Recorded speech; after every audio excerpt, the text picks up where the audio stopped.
आज के इस पीढ़ी में बच्चों को शिक्षा के साथ साथ खेल कूद में भी रुचि होना जरूरी है, जिससे शरीर को फिटनेस व्यायाम होना जरूरी है, जिससे उनके शरीर में सकारात्मक ऊर्जा हो और वो ऊर्जा दिन भर के लिए शरीर में रहती है। अभी के सामान्य बच्चे खेल कूद से दूर मोबाइल में व्यस्त है, दिन भर जंक फूड का सेवन और हरी सब्जियों से दूर, जिन्हें घर का भोजन कतई पसंद नहीं है। अभी के बच्चों में इसी कारण शरीर की सुदृढ़ता न होने से शरीर में कमजोरी पैदा हो रही है और शरीर में ढीलापन बढ़ रहा है, जिससे शरीर में विकलांगता जैसी स्थिति आ सकती है। बच्चों की फिटनेस की ओर ध्यान न देने से गंभीर परिणाम भुगतना पड़ सकता है। आज के चलते बच्चों के माता पिता अपने कामों में व्यस्त रहने के कारण बच्चों में काफी बदलाव दिखाई देता है, जिससे माता पिता का ध्यान नहीं रहता। इसी बातों को लेकर और जिन बच्चों को शरीर में कमजोरी, विकलांगता के चलते रिहेबिलिटेशन सेंटर फिजियोथेरेपी के जरिए बदलाव देखा जा सकता है। पैदाशी इंजरी वाले मरीज को भी फिजियोथेरेपी के जरिए ठीक किया जा सकता है। उंगलियों के व्यायाम, लिखान जैसे व्यायाम से बच्चों में सुधारना आते दिखाई देते हैं। चिल्ड्रन रिहेबिलिटेशन सेंटर की डॉक्टर प्रेरणा वाहने, जो कि फिजियोथेरेपिस्ट और न्यूरो डेवलपमेंट थेरेपिस्ट है, उन्होंने बच्चों के शरीर में किन तरह के बदलाव और शरीर के कमजोर अंगों को किस तरह से ठीक किया जाता है उसकी जानकारी दी। जो इस वक्त हमारे समक्ष है चिल्ड्रंस रिहेबिलिटेशन सेंटर की डायरेक्टर डॉक्टर प्रेरणा वाहने। मैम, हमारे चैनल में आपका स्वागत है। मैम, हम आपसे ये जानना चाहेंगे कि आज देखा गया कि काफी जो बच्चे हैं उनको ऑर्थोपेडिक कुछ न कुछ प्रॉब्लम्स चालू ही रहते हैं, तो आप ये बताइए कि जो छोटे बच्चे हैं आपके यहाँ पे फिजियोथेरेपी के लिए आते हैं, तो आप ये बताइए किस प्रकार की फिजियोथेरेपी अपने सेंटर में दी जाती है, उस बारे में आप बताइए। नमस्कार, मैं डॉक्टर प्रेरणा वहाने। मैं करीब 18 साल से इस फील्ड से जुड़ी हूँ। मैं न्यूरो डेवलपमेंटल थेरेपिस्ट हूँ। मेरा क्लिनिक जरीपटका 3 चौक में है।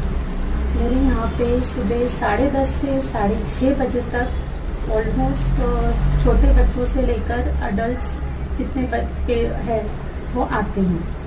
यहाँ पे ऐसा है कि छोटे बच्चों को आजकल देखा गया है कि अपंगत्व बहुत ज़्यादा बढ़ गया है।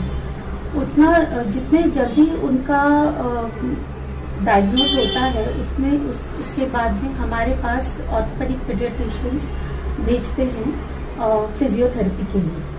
तो फिजियोथेरेपी होने के बाद भी जो बच्चा गर्दन नहीं पकड़ सकता, चल नहीं सकता, रांग नहीं सकता, उन बच्चों में धीरे धीरे फर्क दिखने लगता है और धीरे धीरे बच्चा नॉर्मल रूटीन में आता है, जैसे गर्दन पकड़ना, बैठना, हाथ छोड़ के बैठना, खड़े होना, ये सारी चीज़ें धीरे धीरे फिजियोथेरेपी से बच्चा करने लगता है। और जैसे बच्चे में चलना, फिरना, बोलना अगर उसका सही समय पर हो तो बच्चा सही समय पर स्कूल जा सकता है, बच्चा सही समय पर अपनी नॉर्मल एक्टिविटीज कर सकता है।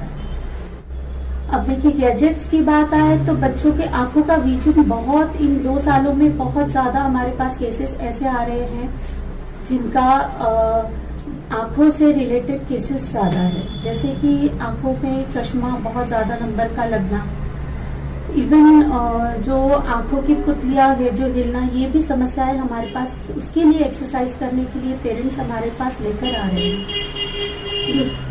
दूसरी चीज कि बच्चा अभी ये कोविड के समय में बच्चों का लिखना पूरा ही स्टॉप हो गया था। बच्चे क्या गैजेट्स पे सुनते थे, उसके बाद में छोड़ देते थे। टीचर्स बोलते कि उनका कॉपी कंप्लीट नहीं है, कॉपी कंप्लीट करो, तो बच्चे ने आज तक कॉपी बनाया ही नहीं है। प्रॉब्लम ऐसा आ रहा कि लिखने में दिक्कत जा रही है अभी ये बच्चों को। तो हमारे थेरेपी सेंटर में हम अगर ऐसे बच्चे आते हैं तो उनको फिंगर्स स्ट्रेंथनिंग एक्सरसाइज करवा के उनको राइटिंग प्रैक्टिस भी करवाते हैं। वो डिपेंड करता है कि बच्चा कौन से क्या डायग्नोज हुआ है बच्चे में, बच्चे के माइंड कितना बर्थ के समय ही वो कितना डैमेज, बर्थ इंजरी कितनी हुई है, उस पर बच्चे का डेवलपमेंट रहता है। अगर बच्चे का 80% ब्रेन इंजरी हुई है जिस टाइम पे उसका बर्थ हुआ है, तो हमको राइट फ्रॉम उसके गर्दन संभालने, होल्डिंग से लेकर उसके चलने तक की प्रोसेस में पूरा टोटल फिजियोथेरेपी लगता है। अगर उसका अर्ली इंटरवेंशन जल्दी हमारे पास आता है तो उसका फिजियोथेरेपी से उसका रिकवरी का प्रोसेस है वो कम हो जाता है। मतलब जल्दी होता है उसका रिकवरी। और अगर लेट हमारे पास आए जैसे 4 से 7 साल में, तो उसका रिकवरी स्टेज भी उतना ही बढ़ जाता है। जितना बड़ा बच्चा उसका रिकवरी स्टेज उतना ही, उसको कम से कम 6 से 8 महीने वो तो लग ही जाता है। 6 से 8 महीने में जैसे हमारे पास ऑर्थोपेडिक पीडियाट्रिशियंस के फॉलोअप रहते हैं। आफ्टर प्री ऑप केसेस में हम हर एक महीने में फॉलोअप रखते हैं। उतना महीने में बच्चे की स्ट्रेंथनिंग होना कंपलसरी है, बच्चे को वेट बेयरिंग होना कंपलसरी है। और उसके बाद में अगर बच्चे में स्ट्रेंथ आता है तो फिर 3 महीने का हमारे पास फॉलोअप रहता है। देखिए, मेरी थेरेपी है, मैं न्यूरो डेवलपमेंटल थेरेपिस्ट हूँ। जैसे आप बोल रहे हैं जिनको समझ नहीं है, तो वो हमारे पास ऑक्यूपेशनल थेरेपिस्ट भी है। तो वो क्या करते हैं, पहले वो बच्चों को उतना हम माइंड सेट करवाते हैं कि वो बच्चा काम होकर बैठ सके।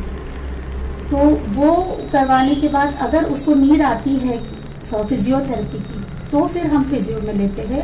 नहीं तो अगर ऐसे मतिमंद बच्चे हैं, उनको ज्यादातर ओटी की जरूरत रहती है, ऑक्यूपेशनल थेरेपिस्ट। और दूसरी चीज, हमारे यहाँ पे स्पीच थेरेपिस्ट मैडम भी आते हैं, जो मतिमंद बच्चे हैं जो बोल नहीं सकते, मैडम उनका सेशन लेते हैं 45 मिनट्स का।